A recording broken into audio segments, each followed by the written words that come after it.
Right, people, welcome to another trade breakdown, second one of the day, actually, of 25th of January 2023. So let's dive right in. A lot of people have questions why I took this trade. First, we did the New York outlook. I said I was bearish on GJ. We actually had another level on right here.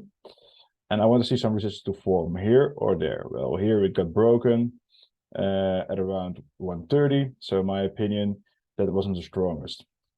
Then the next level I wanted to retest was this level, and that happened. So I was looking at the 50 minutes at first to see if this one can close bearish, this one can wake up and maybe continue to the downside for some continuation. But notice that this one is the last 50-minute candle of the 4-hour candle, because the 4-hour candle was closing right here.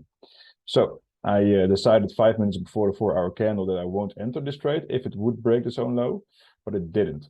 What I see here is that it rejected 1, 2, 3 times off of this resistance right now. So after the 4-hour candle opened, it tried to move up immediately, and the 30-minute was a weak bearish candle. So it tried to come down, did not work, and is now closing weak bearish. So we talked about it, a couple of scenarios. There's a seller replay setup right here, but the candle moved up immediately and just gave us no way to enter, in my opinion, because entering in the first minute isn't the best idea. So I waited patiently to see what happened.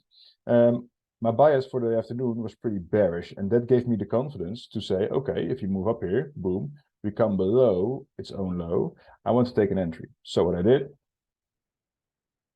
I put a sell stop order just below and put my stop loss above there, because I want to have like a really quick trade.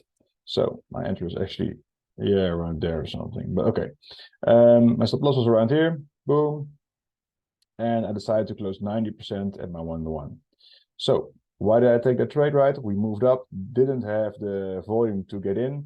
A lot of traders maybe liked to, oh yeah, now we're going to push up, so now we're going to continue. But because my buyer was so bearish, I was able to enter this trade, take advantage of it, close 90% here, left a small runner, and afterwards I closed like the full position at around there.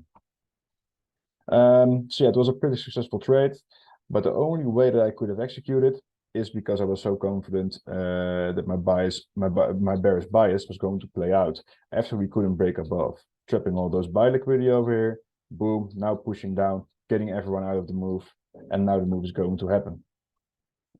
Because we also talked about what if this will work. We have a small wick down, maybe move up, break the previous high, maybe we can continue like a seller replay setup and fill this move partially at least.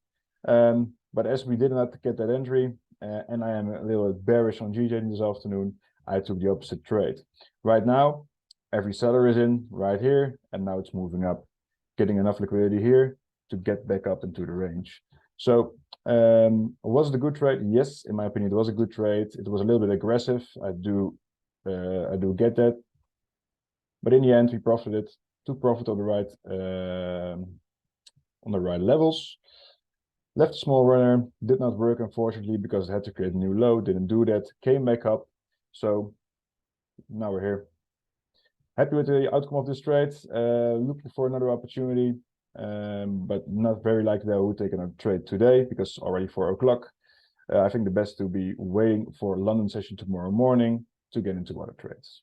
All right, if there are any questions about this setup and why I took this trade, please hit me up. I'm always happy to help you. All right, thank you guys. Ciao.